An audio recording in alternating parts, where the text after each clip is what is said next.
Today story presents পুজো special episode নিয়ে আপনাদের সঙ্গে আমি পল্লবীর সঙ্গে পেয়ে গিয়েছি মধুবনী দিকে। মধুবনী গোস্বামী সকলেরই খুব চেনা পরিচিত মুখ আর খুব ভালোবাসার মানুষ। তো দিদি, এবার পুজো কেমন কাটছে বলো?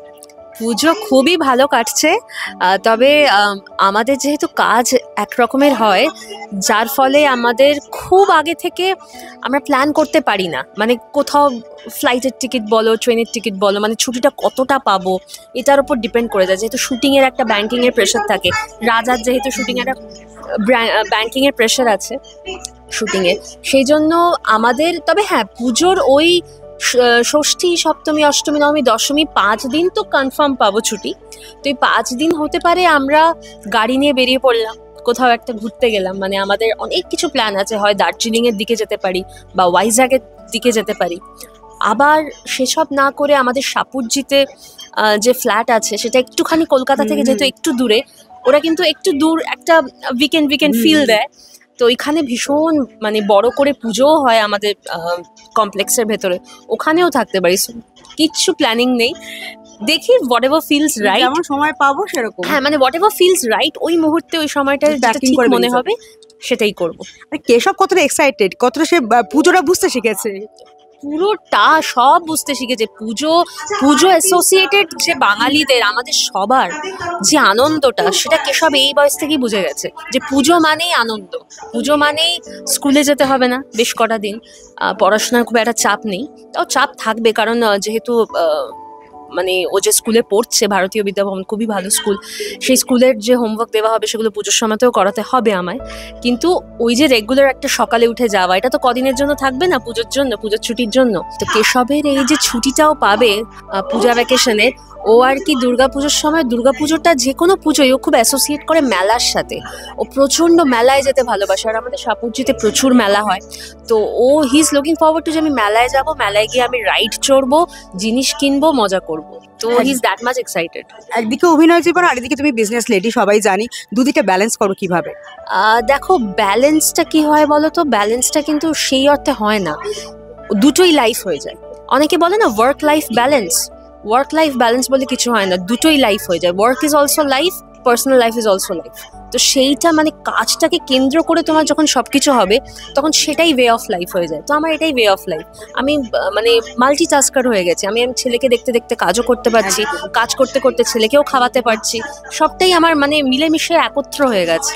থিম পুজো নাকি সাবেকি পুজো? টাফ কোয়েশ্চেন, কারণ দেখো, পুজোর আনন্দটা আমার কাছে সব থেকে ইম্পর্টেন্ট। এখন দেখো, আমি বললে তো হবে না, আমি যদি বলি সাবেকি পুজো, তার মানে তো সাবেকি পুজোই হবে শুধু, সেটা তো নয়। থিম পুজো তো হবেই, কারণ থিম পুজো হচ্ছে।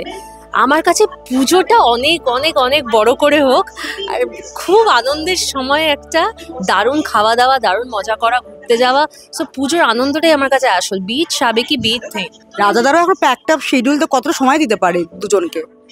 না, রাজা ভীষণভাবে সময় দেয়, কারণ শুটিং তো যখন থাকে সেটা তো আলাদা কথা, বাট অ্যাকচুয়ালি আমরা দুজনেই এতটা বিজনেসে ইনভেস্টেড বলতে মানির ক্ষেত্রে বলছি না, টাইমটা আমাদের এতটা ইনভেস্টেড যে আমি বাড়িতে থেকেও বিজি, ও তো শুটিং করছে প্লাস বিজনেসে টাইম ইনভেস্ট করছে, সেই জন্য বিজি। তো ওই যে বললাম না, মানে আলাদাভাবে টাইমের না, আমরা ওই যে পার্সোনাল লাইফ আর বিজনেসের কাজ মিলেমিশে যে এক হয়ে যায়, ওই রকমই আমাদের সবটাই কাজ, সবটাই পার্সোনাল লাইফ, এরকম হয়ে গেছে। আর দুর্গাপুজোয় খাওয়া দাওয়া বা রাত জেগে প্যান্ডেল হপিং আর ড্রেস কোড কি থাকে, মানে সাবেকিয়ানা নাকি সবকিছু মিলিয়ে? না, আমি একটু শাড়ি পরতে বেশি পছন্দ করি। ঠিক আছে, আমি একটু শাড়ি পরতে বেশি পছন্দ করি। পুজোর সময় তো আমি এখন ঢালাও শাড়ি পরবো।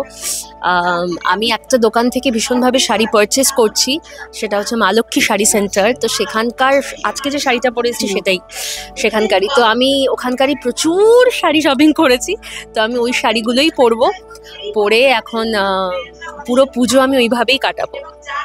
আর আমার যে সালন মধুবনী হেয়ার অ্যান্ড বিউটি সালন, সেখান থেকে তো আমার পুজো মেকওভার তো হয়েই গেছে, হেয়ার কালার, ফেশিয়াল সবই হয়ে গেছে। তো আর তো কোনো চাপ নেই, এবার পুজোটা খালি ছুটি আনন্দ করা। দর্শকদেরও চাপ নেই, ডিসকাউন্টস থাকছে পুজোর সময়, প্রচুর অফার্স থাকছে মধুবনী হেয়ার অ্যান্ড বিউটি সালনে। তো মানে ভর্তি ঢালাও অফার।